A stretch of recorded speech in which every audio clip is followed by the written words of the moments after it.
Greatness starts in the mind. What you think about, you become. This truth has been proven again and again in the lives of successful people. Elon Musk, Steve Jobs, Jeff Bezos. They all built their future with one powerful tool, their thoughts. But here's the question. If thoughts are so powerful, why do so many people still fail? Why do so many give up before reaching success? Today's story will give you the answer, and it might just change the way you see yourself forever. At a crowded railway station, there lived a beggar. Every day he survived by asking passengers for money. One morning, he noticed a businessman in a sharp suit stepping onto the platform. The beggar thought, "This man is rich. If I ask him, he'll give me a lot."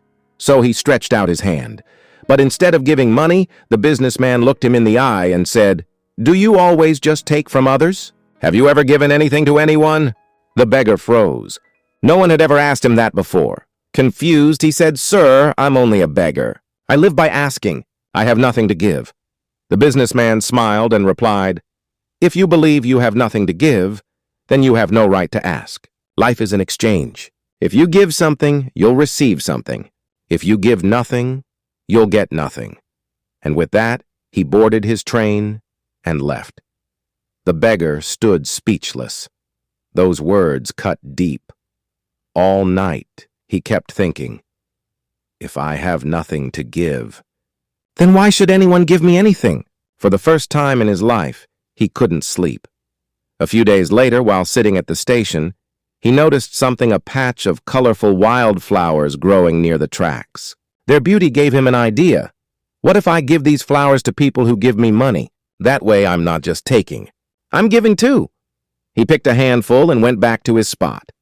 That day, when a passenger dropped a coin in his hand, he smiled and gave them a flower in return. The passenger lit up, smiled back, and walked away happily. Others did the same. Some even gave more than usual. The beggar noticed a pattern. When he had flowers, people gave more. When the flowers ran out, the money slowed down. He thought, so it's true. People love to receive something in return.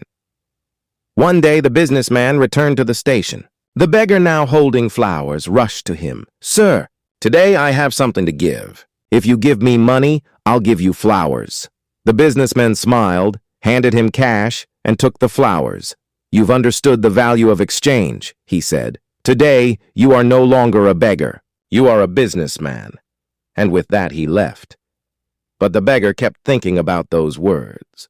Am I really a businessman now? Yes. People don't give me money out of pity anymore. They give it in exchange for flowers. That means I'm running a business.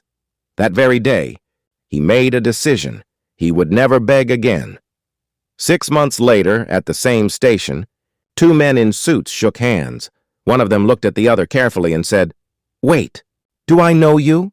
The other man smiled. "Yes, we've met before. Once when you refused to give me money. And once when you bought flowers from me?"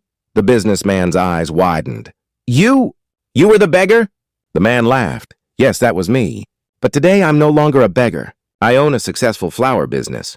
I'm traveling now to expand it." The businessman was shocked. "That's incredible. What changed?" The man replied, "You taught me something priceless. We only receive when we give."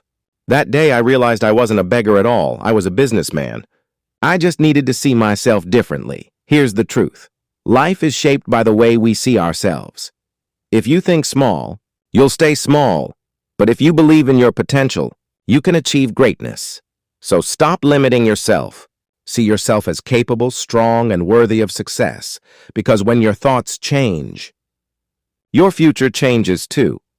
If this story inspired you, give it a like, share it with someone who needs to hear it, and subscribe for more powerful stories.